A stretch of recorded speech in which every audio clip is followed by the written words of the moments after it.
Hi there, my name's Jill Tiny. I'm from Collaboration Global, and this is our podcast, Being Human, Hidden Depths. I'm going to be interviewing some of our members from Collaboration Global, and they're going to be sharing with you their extraordinary lives. Although they would probably believe they're just normal, everyday, average humans, but they are extraordinary. A bit like you and me. We all have our story to tell.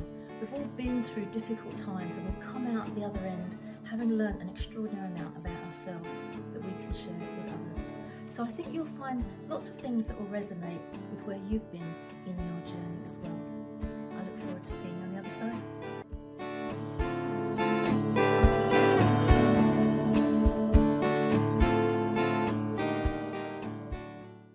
Hello and welcome. Take my glasses off now. Welcome to Collaboration Global and the podcast Being Human. And I'm delighted to say that my guest, Sue Plumtree, is joining us today. She's one of our newer members in Collaboration Global, and it is an absolute joy to have you with us today, Sue. Thank you very much for joining us. Oh, for asking me. Thank you. It's been absolute a joy. Every time I see you, so one of the lovely things about you is you light up the room. You have this beautiful smile and you come in and your energy is just like, we all want to give you a hug. And in these, I love hugs. Me too. And in this day and age, hugs are not the great thing to do, is it really? It's with coronavirus on the horizon. Well, it's that fine line between being sensible, which can be a bit boring, and actually, so I'm going to give you a virtual hug now. If that's safe, yes, we can do that. So what I'd like to ask first and foremost is how did you find out about Collaboration Global, and what drew you to us, and what made you kind of decide that you wanted to get involved with what we're doing? As a businesswoman, I've been looking at networks for forever, really. And one of the things that I found about them is that you have to give a 60-second presentation telling everybody how wonderful you are. There's no weakness, no vulnerability. Yeah. So it's a lot of pretense, I find. And then Rihanna Avis, she invited me. Yeah. And she said, it's an experience like you've never had before. And I said, I can't wait. And it was the 27th of November last year. That's lovely. And I remember feeling, I'm home. Yeah. That's it. I'm home. This is where I belong. So you don't miss the 60-second presentations and the the sort of, hey, I'm fine. This is my business. And I'm amazing. It quite wears thin after a while, doesn't it? When people. So tell us a little bit more about you from the point of view of the woman we see in front of us is all glowing and all happy and lovely, and potentially from an outsider looking in, oh, Sue's got it, it's us. She's got it all sorted. She knows what she's doing. But I get the impression from conversations we've had in the past that it wasn't always like that. So it wasn't. Tell us a little bit about where did you start? Where were you born? What were your family like? What were your experiences as a youngster? What did you want to do when you were 8 years old? What was your dream? What were you going to grow up to be? I was going to grow up and be Julie Andrews. That was my plan. Yes. Okay. I was born in Buenos Aires, in Argentina. My parents were from Austria-Hungary. Right. My dad was a journalist, my mom a dental assistant, and they met in Prague. And they fell in love. Well, who wouldn't in Prague? It's beautiful, isn't it? Yeah. Passionately in love. 50 years they were married. Oh, wow. And I always wanted a marriage just like theirs. Yeah. They fled Prague just before the invasion of the Nazis. And that's why they landed in Buenos Aires. People scattered all over the world. In fact, and I think this is relevant in some ways, they first hid in the jungles of Bolivia. Oh, wow. Because they didn't know how the war was going to pan out. Yeah. So there were other refugees and the indigenous population. And my parents found employment it was called the Yacimientos Petrolíferos Fiscales de Bolivia. Right. It's the government oil. Okay. Yeah. And they found things to do. My dad became an electrician, a handyman. My mom, who had never cooked in her life, cooked for the men. Screwed up a lot of the times, She was going to make a cake once, she told me, and it was all kind of floppy, so she called it something else. And the men loved it. Inventive. I love it. So basically, they were in danger. They had to be creative. They had to be resourceful and survive. Yeah. But that's not how they brought me up at all. They brought me up. My dad told me that I had to listen to him always, given his greater experience of life. Mm. He did things for me that he should never have done. For example, he actually, I wanted to break up with this young man, and I told him, can he do it for me? And he did. I mean, Wow. It was impressed upon me not to put my head above the parapet, Right. not to wash my dirty linen in public, Mm-hmm. to keep my head down at all times, and particularly the issue of being middle class. My dad always said that we are better Okay. because we're middle class. People used to tip Oh. their hats to us. We had a maid. We Oh. were somebody. Right. So you had a reputation to uphold as a family, which is why you Yes, had to keep your head but down I and never understood it. no. I didn't get it. To my dad's distress, I didn't get it. Oh dear. Were you a bit naughty? Not about, so now I'm blogging about my life, how I screwed up. I wash my dirty linen in public. I share, He would be shocked, wouldn't he? he would. Or maybe now he probably would be proud of me Of now. course, yeah. But, I don't think I've ever said this before, but it's not when you succeed that you need the support, it's when you're struggling. Mm-hmm. But he was dead against. He decided I was going to be a secretary Okay. because I was, good with languages. So in Right. Argentina, Spanish, in a German school. It was their dream, not mine, to Yeah. come to England Wow. and learn English so that I could be highly desirable on the job market when I got back. But that's not how it panned out. Okay. I met Jim Mm-hmm. and became Mrs. Plumtree, Very English and name. I stayed. Yeah. Mm, So did they go back? never. Well, Oh, only for a little visit, visit. Yeah. but Yeah. for nothing else. But Mm. I was married for 37 years. And from the moment I met him, I started making all the mistakes in the book. Oh, I was very insecure, very yeah. insecure. And did I tell you how I met him? No, no. Tell us the story. Okay, so I arrived in England on the 13th of July, 1965. Oh, wow. And in October, I went on a concert in London. I arrived early because I wanted a good seat, and the whole place was empty, Oh, wow. except for this one man sitting in the middle of the room. And I took a look at him. I thought he looked quite nice. And I went and I sat next to him. Do you You had the imagine? whole place to choose from. I mean, I broke every social taboo. Yeah. That, absolutely shocking. But of course, he didn't move away. Too polite to do that. And I engaged him in conversation. And this is the first mistake.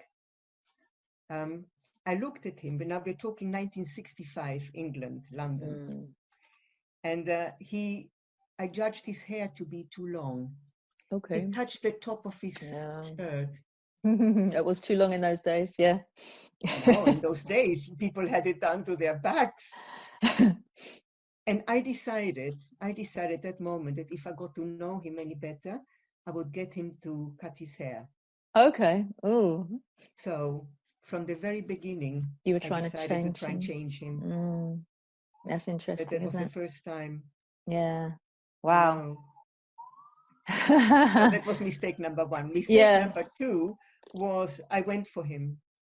I actually pursued him. Okay. And he never stood a chance. And I pursued him Mm. because I was insecure as to my attractiveness, lovability. I wanted to see if I could make him fall in love with me. If you had the power to do that over somebody else.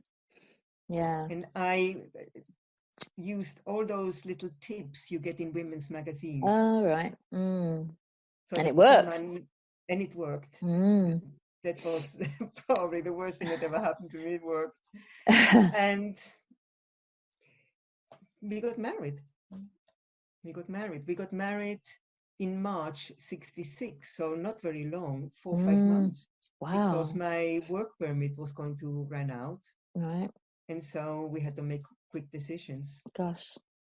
So that was the beginning. And looking back, he was an Asperger's personality. So absolutely no empathy, no social skills, absolutely none. Mm. And it was really, really difficult. And I tried really hard to get him to love me. Oh. The harder I tried, And he it was probably like, did in his own way, but when yes, somebody's sort of saddled with that kind of, for those that don't know, it's a condition that they consider to be on the autistic spectrum, yes, and people are very left brain orientated and right brain emotionally led. It doesn't really count, does it? So no, I know a few of my friends have got children with Asperger's, and a few people I've met in adult life, and you can see the telltale signs. And if you've ever watched a TV program called The Big Bang Theory, the guy called Sheldon has a form of that, and it's very funny, but at the same time very sad, because there are lots of people walking around there that desperately need love, but they don't know how to show it. And no, they don't. And this is the interesting thing. Years after we parted, I realized that he probably did love me, just not the way I needed to be loved. So I didn't get it. yeah. And the same with him, because I kept, trying and trying and trying, and he never felt loved. Yeah. But he never expressed it, said it, indicated there was no hint. So have you come across the, I'm not sure where it started, but there's the 5 languages of love. Oh, yes. So from that Exactly. perspective, if you look at one of the 5 languages, if you're speaking one language and he's speaking another, from a person who's bilingual, you're not actually connect and be able to understand each other, because you're not actually speaking the same language. So Exactly. what a shame. Yeah. Yeah. So 37 years I stayed married. Yeah. Wow. So it was your choice to leave, or you just both came to No, it was mutual? my choice. With the help of my own coach, I finally found the courage to leave. Wow. I thought it fills me with horror. Is that without him, I still might be married? No, you'd have come No, to no, that I conclusion wouldn't. eventually, but we worked, and I refused to talk about my marriage for a long time. it hurt, I would But imagine. we worked on other things, like developing myself, Yes. so that by the time I did have the courage, I was also able to see it through and build a new life. Yeah. So how did you find your coach? That's another story. You're full of them. Oh, yes.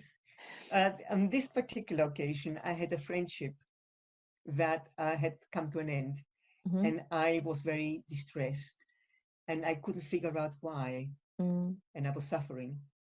And then one day, through the letterbox comes a kind of junk mail sort of thing from the local college. Right. And one of the courses was called Communicate with Emotional Integrity. And I thought, I have to go. The title, I have to go. So I sent in my money, and then a few days later, the check came back. The course was cancelled, lack of interest. And I'm Wow. going, no. You know the saying, when you're ready, the teacher appears. I'm not quite sure Yes. how it Yeah. goes. So I put on my detective cap and I tracked him down, and it turned out he lived in Nottingham, and I lived in London, and he lived in Nottingham. Quite a way. Yeah. So before I explain any more, the kind of person I used to be was only the 5 senses were real. Nothing else existed. Right. So anyway, I phoned him, And I said, when are you coming to London? I would like to talk with you. He says, I'm not coming to London. But you must. I Sorry, said I'm so. not coming to London. So I kept phoning regularly. And one day he said, I'm coming to London. Ah. And then he asked a question that, with the benefit of hindsight, was most unusual for him. He asked, what would you like me to bring? And I said, just bring your body. I don't know why. I feel I have to talk with you. Isn't that weird? And he said, it's not weird at all. It happens to me all the time. And I said, but it doesn't happen to me. And he said, well, it just did, didn't it? And that was the Yeah. beginning. Oh, lovely. That was the beginning. So it's amazing because in the UK, I very rarely come across people that search out for a coach. It's kind of like they get talking to somebody and they go, well, you're really interesting. And actually, I think it might be useful. And shall we have a chat? And then you kind of end up having a client coaching relationship. But most people don't look, I've had this issue in my life and I need to go and find someone to help me support, to get through it. And I'm upset. I need to work through it. And you were at that stage at that point that you realized you were working on yourself, weren't you? You'd actually come to that point where you realized that you needed to work on yourself. That's right. And you were searching for happiness, I guess. That was the bottom line. That it was the bottom line, but I didn't know how to articulate it in those days. Yeah. Because the interesting thing is because I was still married. Right. At the time. In fact, I was 56 Right. when we first met. Okay. So no social skills, lukewarm friendships, bad marriage. Wow. And I always thought everybody else was to blame. Of course, it always is. Yeah. Yeah. I had a friend once and I said to her, how are you? She said, I'm fine. It's all the others that's the problem. Yeah. Okay. Maybe you should have a little look at yourself. So yeah, it's interesting, isn't it, when you see that in your life? So as a human at that point, having convinced a man to love her and then realized that she's still not happy in this marriage, and then you've asked someone to support you and help you in understanding why it's going on, did you have a massive revelation? Did you have a transformation, or was it this slow growth? It was a gradual, and very slow thing. One of the things before I met Alan was my health was very, very poor. Okay. I had the most severest of pains. When I say severe, and on one occasion I ended up on crutches. Ooh. It was so painful. And I had bulimia. Oh. And the way I explain it is the only reason I'm here today is because I didn't want to die. Yeah. Wow. But most people wouldn't ask for help. Bulimics refuse, but I didn't. Yeah. But I really needed the help. My doctor sent me to a therapist immediately. He said this could prove fatal if we don't deal with it straight away. And then eventually I was encouraged to tell Bill, who had no idea. All he saw was me stuffing my face, and then didn't even notice the weight was falling off me, and until I was literally a skin stick. and bones. Yeah. Never noticed. Wow. And his response was, pull your socks up, don't be silly, stuff like so was that a cry for him to notice you, or do you just think it was generally I need control, or what was the control? It was the finger was the only way I had control over my body, because I had no control over any other part of my life. Wow. So that was the only thing. I felt powerful. Yeah. Where in reality, it's you're taking the power away from yourself. You're taking away your very life by continuing to do it. Yeah. Yeah. That's not a good choice.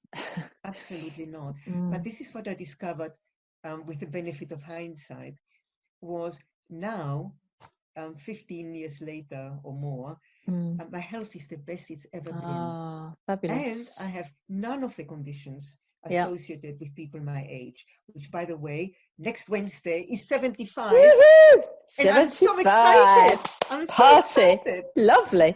Exactly. That's fantastic. So much, and I think it's to do with poor relationships can affect your physical health and well-being. Massively. Yeah. So And it's not just part of that is your relationship with yourself. totally. Because if you think, I'm not worthy, I'm unlovable, nobody cares, and that seeps into your very being, then you're not going to be happy, and you're going to feel isolated and alone, and then you're going to get depression, and then all the other, it's like, oh, I've got an ulcer, I'm feeling run down, I can't sleep well, and bit by bit I don't feel like anything to eat tonight, and you're depriving yourself of good quality sleep, of good nutrition, probably of healthy exercise, and the joy and the endorphins of having fun and laughing and being with good people and giving them hugs, and you don't have to go and find the people in order to have the fun. It's just that's what you end up attracting, because you're in a good space, because you love yourself. This is now, and what you described was then. It's exactly what I used to be. All of that, not good enough, not attractive enough, none of it. Wow. Yeah. Do you look at your pictures of yourself when you were like 21, 22 and go, wow, I was hot then? You can see yourself in a different light, like it's a different person. Yeah. It's interesting. And I remember one time I went through a short period of potentially tipping into anorexia. I was very unhappy at work. I was 16. I'd just started my first job. And I went down to about 7.5 stone, which, I'm 5'2". It's not a huge drop, but I should have been about 8 stone something. And so to go down to 7.5, people were noticing. And I remember distinctly looking in the mirror going, if I just lost another 0.5 stone, and now I think back to like 7.5 stone, that was too small for me. 8 stone, 8.5 is okay, but 7.5 was just too small. But my logic, looking in the mirror, going, I could just do another 0.5 stone to get my thighs down a little bit. So I was totally, my mirror image of who I was totally, what do they call it? Dysmorphic. You can't see the real you in the mirror. Right. Because you had no value of yourself. Now my value was wrapped up in the job that I was doing, which I felt like I was invisible. So I was really unhappy. And in the end, I just went, that's it. I've had enough. I'm off. And I left.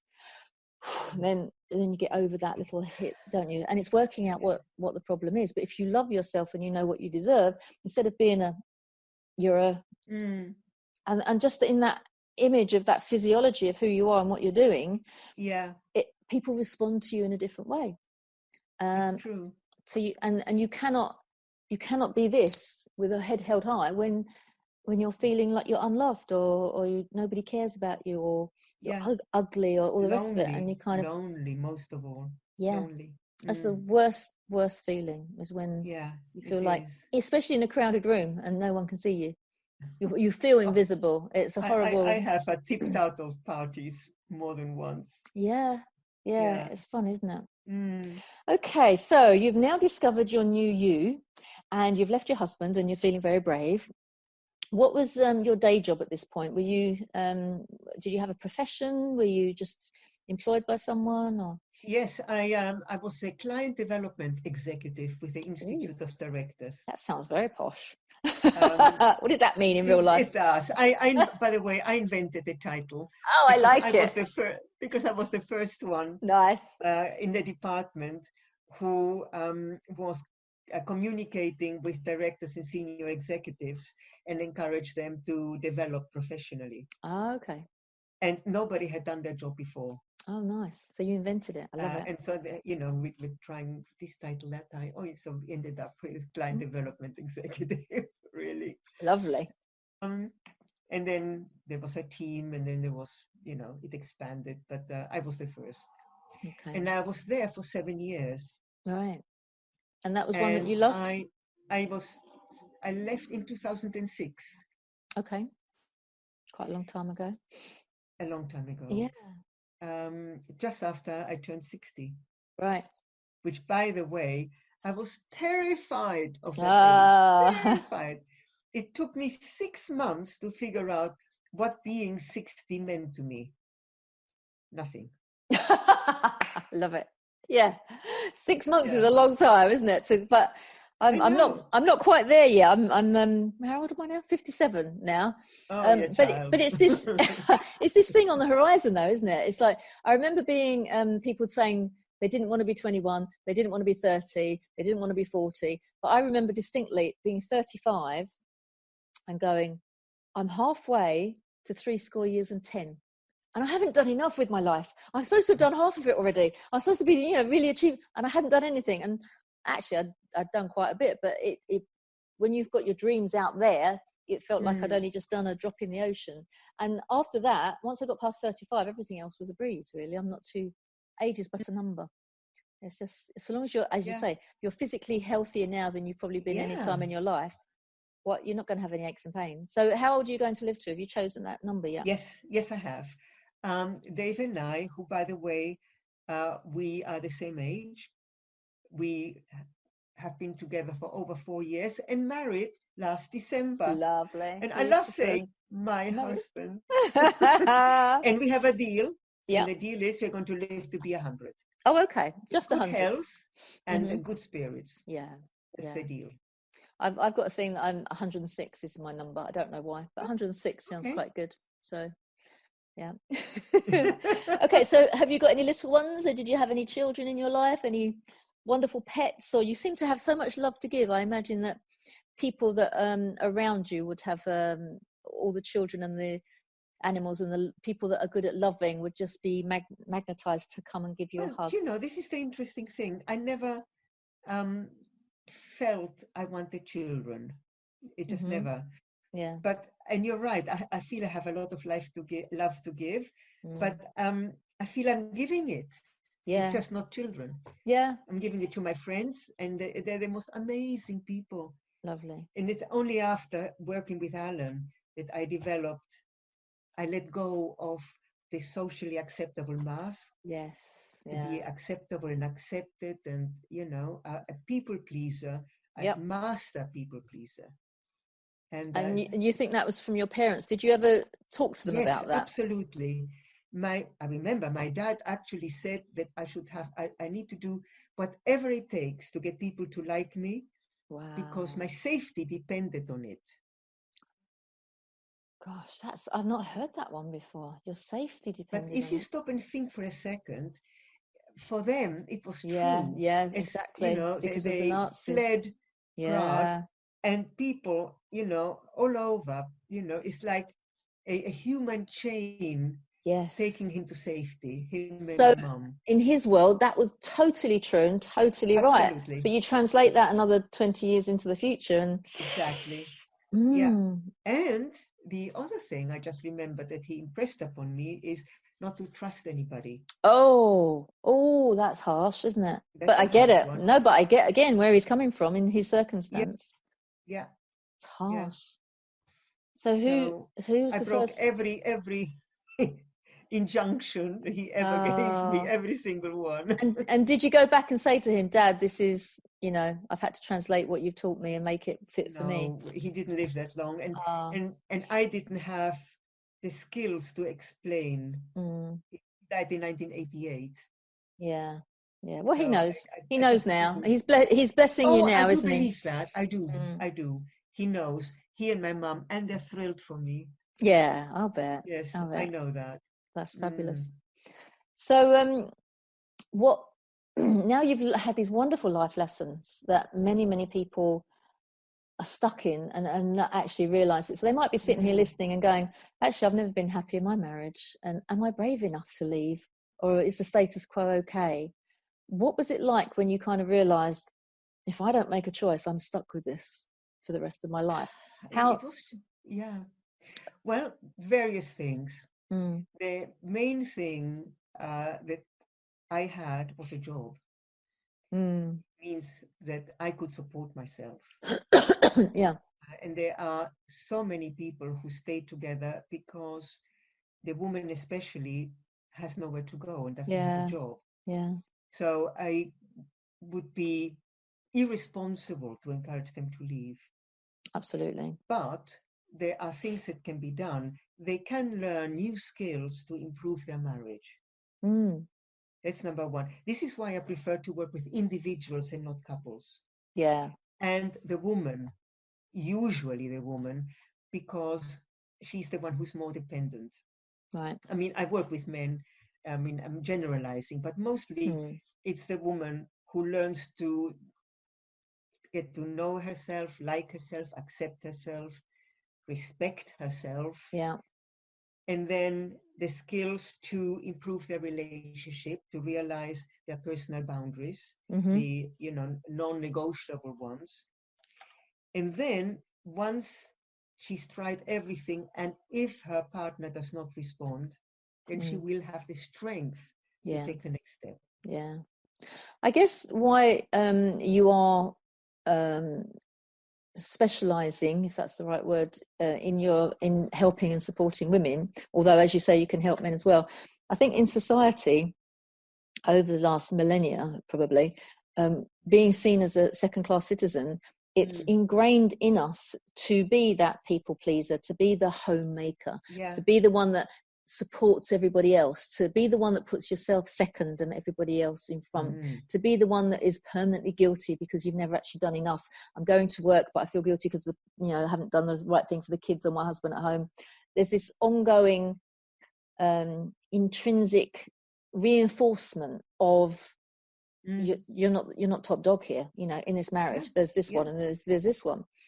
But on the other hand, because of nature, God bless Mother Nature, as women we are used to changing and transforming our lives because of the way we physically change. To go through motherhood, to go through menopause, it's all a massive uphill, downhill, emotional roller coaster. So for us it's easier, I believe, and if you're watching this and you disagree, come and comment on this, but I think it's easier for women to transform themselves into a new being than possibly it is for a man who kind of grows up, goes to work, and that's kind of it. You don't have to, and especially 50 years ago you'd get a job for life, so you're in that job forever. Well, now I think men are realizing that they're in a job for 3 years, they're in another job for 2 years, they're in another job for 3 years, because we have to be, everything's moving so quickly. But women have the the physical changes as well that we go through. So I think probably when you understand the nuances of how we feel like or have felt like second class citizens, and you help people to empower themselves, excuse me, that's a gift that you have got in order to ensure, not necessarily that come to me and I'll help you leave your husband. That's not the conversation. No. it's come to me and let me show you your choices and empower you to make good choices.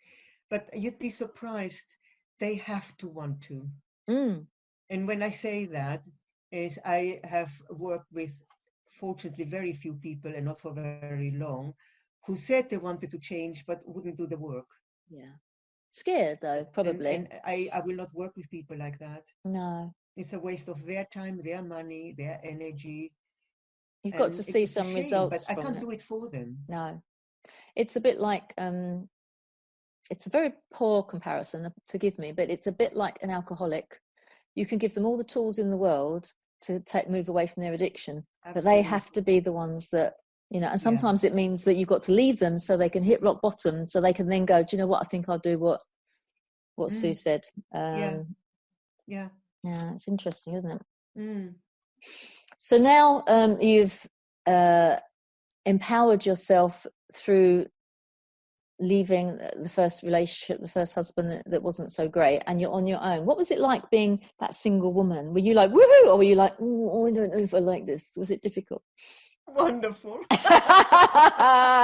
You made the most of it. Good girl. Until that point I had never ever lived alone. Oh no.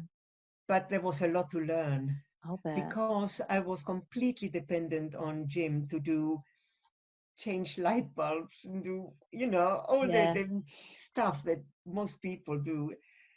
And I had to learn to ask for help. Yes. Oh, that's a tough one. That's a tough one. That was the toughest. And it's something that I keep having to learn and relearn and relearn and all the time. I'm not very good at that. People keep telling me, just ask. I'm like, oh yeah, okay. If it's not too much. I don't want to be a burden. Exactly. And you have enough on your plate. I don't want to add to it. But ultimately, most people love to help. And that's the Yes, joy, is when you yes, can help someone and they go, oh, thank you so much. You're like, oh, that's okay. No problem. And it's yeah, what we live for, isn't it? It's like Christmas. absolutely. It Christmas isn't makes us about feel what you good. can get. It's about what you can give, and give somebody that perfect present. And it's Yeah. like, yeah, I nailed it because I know them and I love them so much, and I managed to get them the best gift. So One of asking the for things help. one of the things I urge people to do is those random acts of kindness. Tell us a random act of kindness that you do Oh, then. it's that's something as simple as smiling at a stranger. Somebody, believe it or not, gave me a flower at the bus stop Oh, because I helped somebody cross the road. And how she gave me the lovely. bunch. Then she went back to Waitrose and bought herself another bunch. Gave me a bunch of. That's Oh, extraordinary, that's you lovely. know, But that or just is, yeah, that's amazing. wonderful. Or just telling a woman I love the color of her hair or Mm, something. Just, mm, say, oh, nobody mentioned that before. yeah, yeah.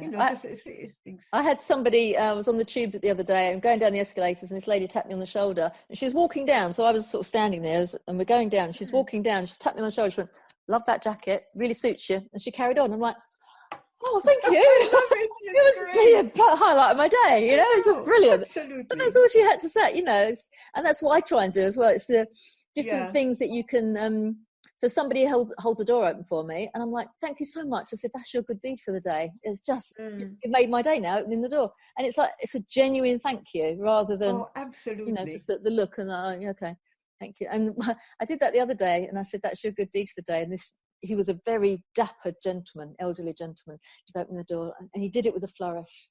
And I went, thank you so much. I said, that's your good deed for the day. He went, one of many, my darling. I was like, okay. Lovely. I love it. Beautiful, beautiful. I must tell you Yeah. this one story as well, another good deed. I went to Musée d'Orsay in Paris with some friends, and we went, and I wanted to see a particular Monet that was there. It was only on a particular exhibition, but it was packed, and we were walking along like this, and it was just like typical tourists where there's a picture and they move on to the next one, there's a picture and move. It just was losing the joy of the painting. And there Yeah. was this another elderly gentleman, and he had a bow tie and he had a little hat, and he was just so gorgeous. He must have been 80 if he was a day, probably older than that. And he started speaking to me in French, and I'm like, I don't speak French. And I said in my perfect French, I'm sorry, I don't speak French. And he was like, oh, pardon, mademoiselle. I'm like, oh, mademoiselle, I love you already. Pardon, mademoiselle. He said, excuse. And he made everybody move out of the way so that I could enjoy the painting. And I was like, Oh, it was so lovely. lovely. And then we did, good. It was beautiful. Okay, carry on. Like, he moved them all on again. You can move now. It's okay. But he'd made everybody move out of the way so I could see the painting. Oh, It just stays with you. I mean, that was years ago, but yeah. those little It's things lovely. make I feel great. Look at my face. I feel great just hearing it. us beautiful. Yeah. Yeah. And if we can do that for other people, but we forget, I mean, this little hashtag now is random acts of kindness, isn't it? Or be kind. And it is, what can you do? What can you do every single day? Just think of something that can put a smile on someone's face. Yeah. And half the time it's just give them a compliment, acknowledge them, show them that you see them. Yes. That, Yeah. yeah, that's part of it. When Dave and I got married in December, the vows were gorgeous. They weren't ours. Oh. We were the senior registrar said the vows, and they're beautiful. I'm going to tell you because they are so memorable. They are. Yeah, lovely. Do you promise to care for Dave, to love him, respect him, be his best friend, share your hopes and dreams with him, and be there for him? I mean, That's all you need. That's it, really, isn't it? But it's not just words. No. Every single, okay, care for him. What does that look like in practice? And it's, so one of the things, our relationship is special, but it's not so special. I can actually teach people how to have it because there are behaviors. The only thing is to be aware. Yes, absolutely. That's it. Yeah. People say you have to work at your relationship. Well, it's fun, to touch him work. and hug him Yeah. unexpectedly. Well, who has more fun, he or me? Yeah. You know, Yeah. to bring a cup of tea when he does, because I know right now to offer do something for him that I know exhausts him. I Yeah. mean, there's so many things. Just look at them, and you know what to do. I just think that the media and Hollywood have given us this illusion of love and marriage that it's like love at first sight, and you fall in love, and then that's it, and you live happily ever after. And well, No, the chemistry that people talk about, the energy that they feel, the click that they get when they meet the one. Well, yeah, that's great. Lust at first sight, great. You fancy someone, and that's it. But the love bit and the depth of the love and the opening up of the huge, enormous reservoir of love that we have in us yes, can only be opened when you do all of those things that you've just mentioned. Exactly. So it has to be. I mean, I like to say that love is a verb. A doing word. Yes, exactly. Yeah. And those anybody can learn those, but they A, have to be willing, and B, they have to know what they are. And I think to have that acknowledgement that this doesn't just happen by accident. And There is more to it. You do have to work at it. Yeah. Well, I think that's a really good place to look at this wonderful book that you've got. Open Your Heart, The 7 Secrets of Strong and Loving Relationships. So not only have you experienced it, are you living it, but you've popped it into a book for everyone to be able to have a look at. So one of the things is the cost of unhappy relationships. We haven't touched on that yet. We've looked at the breakdown of your marriage, and that you've kind of acknowledged that I was trying to change him and that wasn't the right way, and also your insecurities, and you've come out again. And of course, now you understand the value of learning from an unhappy relationship. So a friend of mine split up with his wife recently, and he's got a fabulous new girlfriend, and it's all really exciting, and he's very, very happy. I said, so what have you learned from the past one? Well, what do you mean? I said, well, what lessons are you taking? Otherwise, you're just going to do the same thing again. No. It was her fault. Obviously, it was her fault. I was all right. It wasn't me. It was her. Oh dear. Actually, yeah. So you can see it's like, oh, well, how long has he got? When did he meet her? You can almost put a timeline on when it's going to go back down that same route again. Sadly. Yes. So tell us about your book. If somebody were to read this, what's the takeaway that you want them to get from that? That you need to take responsibility for your own happiness. That you can take the initiative. In fact, that you have to take the initiative rather than waiting for the other person to take the first step. Yeah, because it's your happiness, isn't it? Absolutely. It's your happiness. That you do have the power to change the relationship, but you have to start with yourself. Yeah. Which is why I always start with your relationship with yourself, because it colors and shapes all other relationships. So you have to start with yourself. I write about all the mistakes I made because it's not that big a book. You didn't make that many mistakes. It's not that big a book. No, but the ones that I made were the big really ones. big ones. But you see, the great thing is that, and that was part of the coaching, because if you read my previous book, which is my autobiography, I end the book when I turned 60. Right. Still blaming Jim for the breakup of the marriage. And it was only a few years after I left that in the coaching it came up how exactly I contributed. And it was so painful because I thought I was the innocent bystander and he was to blame for everything. Now, I was lucky that he was still alive, Jim, and I wrote him a letter. He was living in Spain by then. Right. Oh. And I wrote him a letter and asked him to forgive me. Did you get a reply? I did get a reply. Okay. First, it was a letter that I sent him, not an email. Right. I get an email and he said he got a letter and a positive reply is on its way. I'm lovely. That's a definite Asperger's person writing that. But it healed something in us. Yeah. It is. Yeah, you can almost, Yeah. at some point, for all the upset and the heartache that you went through, there's almost an acceptance of, you spent a long time together, you've got a lot of history together, Yes. and whether you end up friends or not, at least you've forgiven each other. Yes. And that that was heals for you then as well, doesn't it? absolutely. Mm. And the other thing was because although those insights into my contribution were excruciatingly painful, it was also liberating. Yeah. Because that's the only thing I can change is me. Yep. So Yeah. I don't do what I used to do. One of the things I'm going to tell you, just one, although I Good. mentioned them all in the book, is this intense need to be right. Oh, yes, I was like that. At all costs. Yeah. At all costs. Yeah. Yeah. It's And I have to interesting, tell isn't you a it? secret. To my dismay, I discovered there is still some of that in me. Fortunately, I you have noticed to in time. you have to pull yourself back, don't you? Yeah. Yes. Yeah. Yes. It was like, No. stop. Yeah. But me and my husband, we've been together since 1977 as a couple. We got married in 84. So I don't know how many years that is. That's, you do the maths.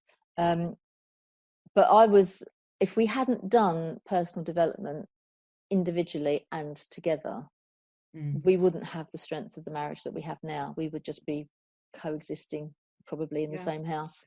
And we didn't necessarily have a breakdown in order to go through that. It was just, we were on a journey individually and we both were kind of in parallel, and then we kind of came together. And I did acknowledge to him not that long ago that when we were first together, because I was always right in my head, it's like, oh, he's the idiot and I'm right, he's wrong, which is a massive barrier. I didn't realize at the time, but I intrinsically thought that what I thought up here, he could hear. And that sounds really crazy, but it's like, don't you know what's going on in my head? Don't you understand? Don't you know me? If you knew me, you'd know what I was thinking. And if you loved me, you would know. Yeah. Yeah. Isn't it awful? Oh, yes. And you say it out loud and you're like, oh my goodness, that's ridiculous. So we had, over the years, you look back and you're like, wow, that was unnecessary. We didn't have to go through that kind of pain. But the love was always there. So we were always working on how to get it back.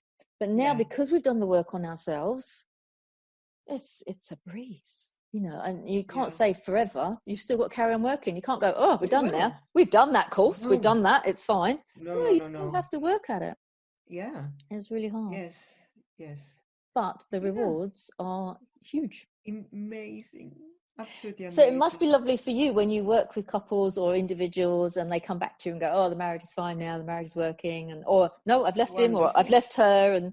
But even if it's a breakdown of a marriage, presumably you see a person that grows before your very eyes.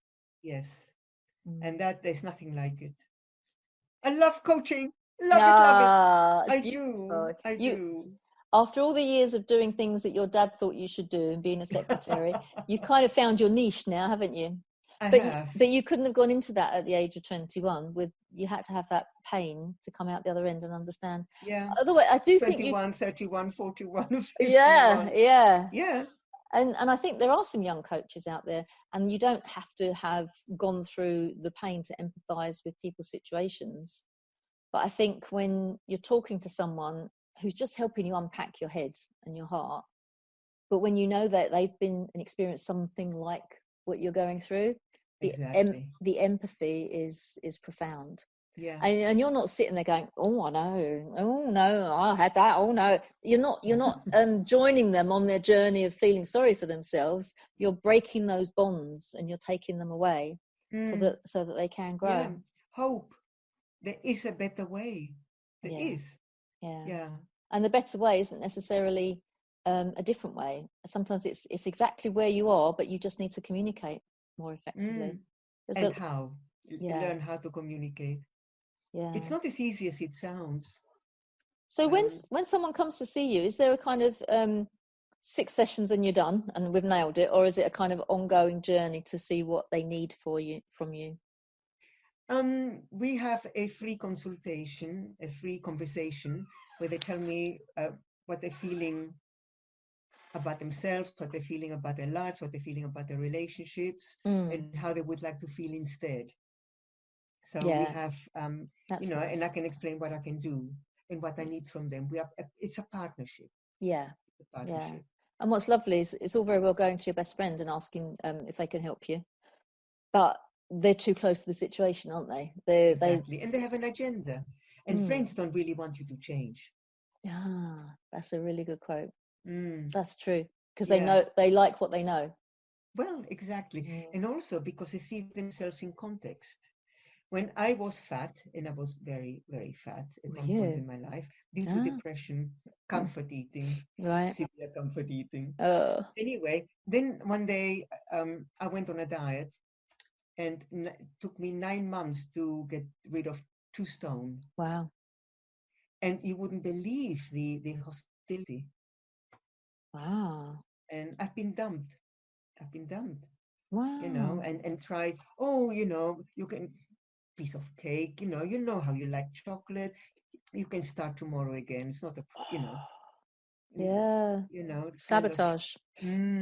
yeah. Wow. So, Yeah, it's but by true then though. it doesn't matter because you've moved on. Yeah. Yeah. Again, so it's not just a marriage relationship, is it? It's every relationship. Friendships, yeah. I mean, I have people who are complaining about their friends. And Mm. when I say, why are you still in your life? Oh, we've known each other forever. History. So Mm. what the Yeah. hell, I always have the opinion that you don't necessarily have to cut people out, but you just take a little step back so that you're not influenced, or you can see them and you can talk about the good old days, but you don't see them every week. You don't necessarily see them every month. Maybe twice a year is enough, or whatever it More is. than enough. Yeah. Yeah, And surround yourself instead with people who love you and support you for who and you are. believe in you. Yeah. Yeah, it's the Yeah. famous line.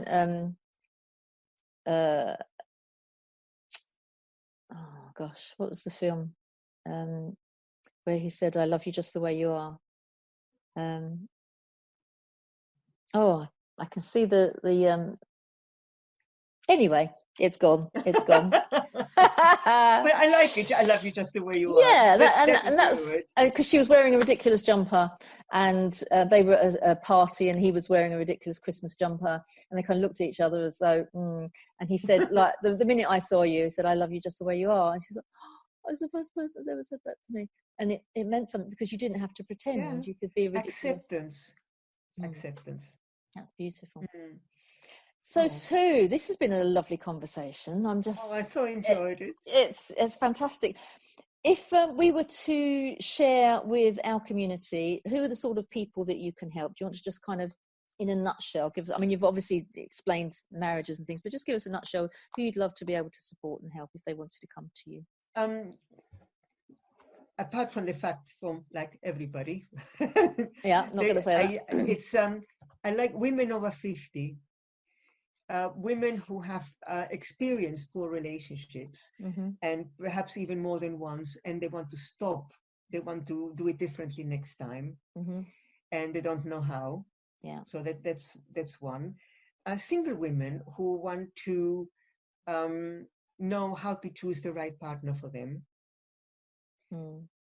and people in unhappy relationships, not abusive relationships, but maybe emotional neglect or something, Mm. and show them how they can improve it Mm. by first changing themselves and then working on their relationship, and the fact that they are willing to take the initiative Mm. rather than wait for the other person to change. Yes. Yes. And I think a lot of people feel like that. It's like, well, they're being this way. And if I can't change them, then it's always going to be the same. But actually, when you change yourself and you start reacting in a different way, it's amazing how the other person then starts to make Extraordinary. changes. It's And it's not lovely. Yeah. such huge changes either. Mm. Sometimes it's a minor change and the response is out of all proportion. Yeah. Not always, but it can happen. One of the classics I was talking to somebody about the other day is, when you meet with certain people in your life, you end up moving back into the type of person you were when you first knew them. So a classic example is if you go around to see your parents, you become a petulant teenager because that's, and they don't see you as a grown-up, so you fit into the role model that you've always done, and therefore you come away going, we've had another argument, how did that happen? I'm a grown-up, why am I doing this? And it's the same in any relationship, really, isn't it? So when you start changing, they start changing how they see you.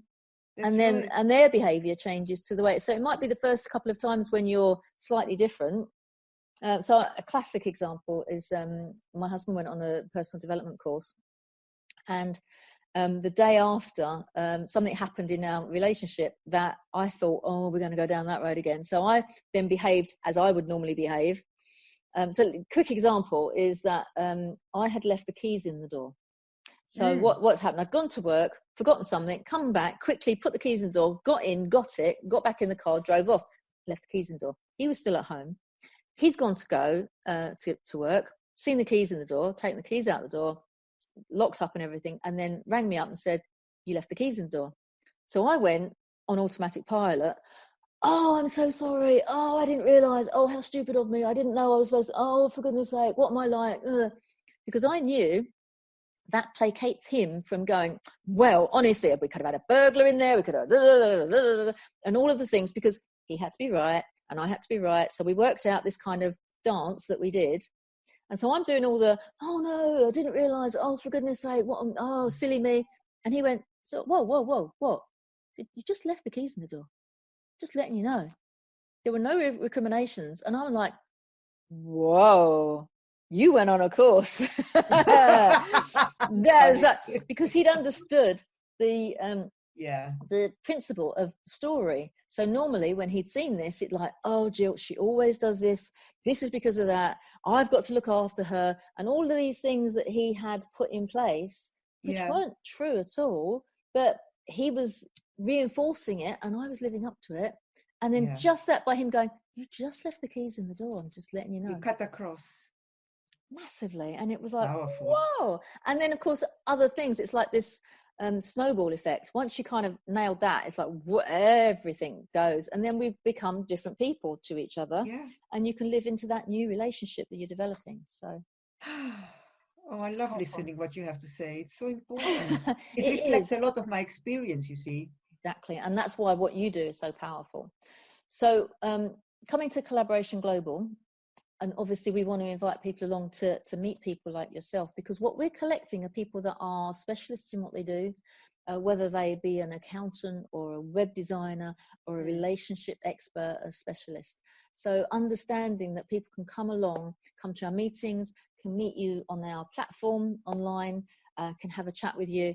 So if they come to Collaboration Global on our Mighty Network, fantastic, they can find you there. Or if they want to connect with you at one of our meetings, you can go onto Eventbrite and look for Collaboration Global. How else is the best way for them to contact you if they wanted to go direct to you? Our website, and send me a text, send me an email. What's your your website address? SuePlumtree.com. Oh, how easy. So that's SUE. For those who haven't, we will put this on at the end, but SuePlumtree.com. Nice and easy. They can get through to you straight away that way. And presumably the email address is the same. Is it Sue@SuePlumtree.com? Yes. Nice and easy. Lovely. And presumably the first off is just a conversation to see how you might be able to help. It's free. It's just an exploratory thing. And it's absolutely no commitment. It's just they can ask me questions. I can ask them questions. Lovely. How can they get hold of this wonderful book? Where have you got that? Amazon. There we go. Open Your Heart, The 7 Secrets of Strong and Loving Relationships. I would imagine by the time you've read that, you're going to feel like you know Sue inside out, and you're going to want to contact her anyway. But they have exercises in there. So they can answer some of the questions for themselves. And that's powerful, isn't it? Because if you're both committed to it, or if you're both ready to go, or even if you just want it for yourself, to kind of, it's a bit like a spa for the mind and the heart, because if you're spending time just reevaluating who you are by answering some of those questions, then you're the one that can change, and then your partner or your friend or whatever relationship difficulty you're having can go, what's going on? You're different. And they'll spot it. They'll see it a mile off. But you know what's amazing? Most people don't know themselves. They don't know themselves. They just focus on things that are all wrong, and their insecurities and their limiting beliefs and critical mindset and all that stuff. There's so much they don't know about themselves. Yeah. So helping them to get to know, even they don't know what it takes for them to feel loved in a relationship. They don't know, or how their partner needs to feel loved they don't know any of that. Yeah. They never thought about it. And you know what? Even if you think you do, you probably don't. Yeah, there'll be things along the way assumptions. Yes. Yeah. You would have loved yesterday's meeting, which was Gina Gardner talking about radical responsibility and being radically aware of your thoughts, which turn into your etc. etc. But that's a whole other story. That's a whole other podcast. Thank you so much for joining me this afternoon, Sue. It's been an absolute delight. I've really had a lovely time. And hopefully the people that have been listening can get a better idea of if they're in that awkward, if you've got a relationship that's just like a pebble in the shoe and it's not quite working, get in touch with Sue, get hold of her and have that conversation, because you might think it's impossible, there's nothing I could do. But I guarantee you Sue will be able to find a way forward. So that would be brilliant. Thank you. Thank you very much for joining us, and we'll see you next time.